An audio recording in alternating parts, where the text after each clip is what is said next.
ચૈતર વસાવા કેસમાં ફરી એકવાર તારીખ પડી છે। સોમવારનો સમય આપવામાં આવ્યો છે। છેલ્લા 2 દિવસ પહેલા જે કાર્યવાહી થઈ હતી એટલે કે ચૈતર વસાવાના પક્ષથી જે વકીલે મુદ્દાઓ મૂક્યા હતા, જે દલીલો થઈ હતી, એના પછી સરકારી વકીલ આજે પોતાના મુદ્દા અને પોતાની દલીલો મૂકી રહ્યા હતા।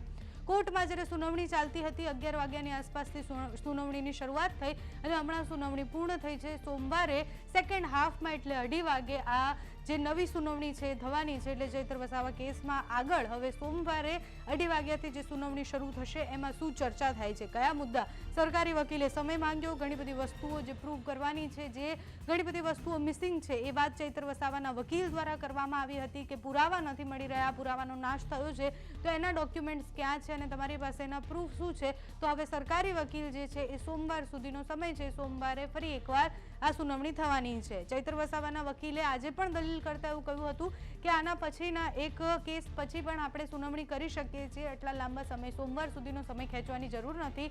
કોર્ટમાં જજે એવું કહ્યું કે અમારી પાસે બીજી ઘણી બધી ઓલરેડી મેટર્સ પણ છે અને એવું નથી કે અહીંયાથી શિફ્ટ થઈને અહીંયા ડાયરેક્ટ જઈ શકીએ, એટલે સોમવાર સુધીનો ફરીથી સમય માંગ્યો છે અને સોમવાર સુધીનો સમય કોર્ટે આપ્યો છે। સરકારી વકીલે સોમવારનો સમય માંગ્યો અને ચૈતર વસાવાના વકીલે સોમવારે 2:30 વાગ્યાથી આ સુનાવણીનો સમય માંગ્યો છે, એટલે કોર્ટે એ સમય આપી દીધો છે। સુનાવણી સોમવારે થાય એની પહેલાની વાત કરીએ તો અત્યાર સુધી ચૈતર વસાવા કેસમાં રોજ એટલે દર એક તારીખ પછી તારીખ પડી છે કોર્ટમાં। એટલી સરળતાથી આપણને એવું લાગે કે આજે ચુકાદો આવી જશે, કે આજે દલીલ થઈ ગઈ, બેય પક્ષ મૂકી દીધા એટલે તરત ચુકાદો આપી દે, એવું નથી હોતું। મોટાભાગે જ્યારે બંને પક્ષની દલીલો પૂર્ણ થાય હજુ પણ કોર્ટ એમને સમય આપે કે તમે પોતાને સાચા સાબિત કરવા માટે હજુ સમય લઈ શકો છો, અને આજે પણ એવું જ થયું।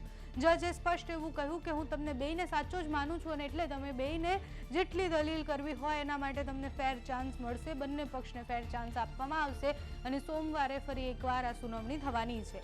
હવે સોમવારે સુનાવણીમાં શું થાય છે જોવાનું રહ્યું। અત્યારે આ કેસમાં સૌથી મોટા સમાચાર એ જ છે કે સોમવારે સુનાવણી થવાની છે, પણ આની પહેલાંની પણ વાત કરીએ એટલે મેં ગઈકાલે વકીલ સાથે વાત કરી તો વકીલનું એવું કહેવું હતું કે જેટલું ઇઝી અને જે રીતના કેસ અત્યારે ચાલી રહ્યો છે બધાને એવું લાગે કે હમણાં ચૈતર વસાવા જેલ મુક્ત થશે, એવું હોતું નથી। આપણે કાયદાની દ્રષ્ટિએ જોઈએ અને આપણે કોર્ટની પણ મર્યાદાઓ જોઈએ તો આને લાંબો સમય લાગતો હોય છે, એટલે ચૈતર વસાવાએ હજુ લાંબો સમય જેલવાસ ભોગવવાનો છે, કારણ કે સોમવારે પણ સુનાવણી પછી શું થાય છે એટલે એના પછી પણ ચુકાદો આવતા સમય લાગી શકે છે, એટલે હજુ પણ ચૈતર વસાવાએ લાંબો સમય જેલમાં રહેવું પડે એવી સંભાવનાઓ દેખાય છે। ચૈતર વસાવાની સામે વનકર્મીએ જ્યારે ફરિયાદ કરી ત્યારે વનકર્મી શું બોલ્યા હતા, એ જે નિવેદન છે, કોને ક્યારે કયા રોલમાં એ હતા, એ બધાની સ્પષ્ટતા આજે સરકારી વકીલ દ્વારા કરવામાં આવી છે। કોર્ટમાં એમણે પોતાના મુદ્દા મૂક્યા છે।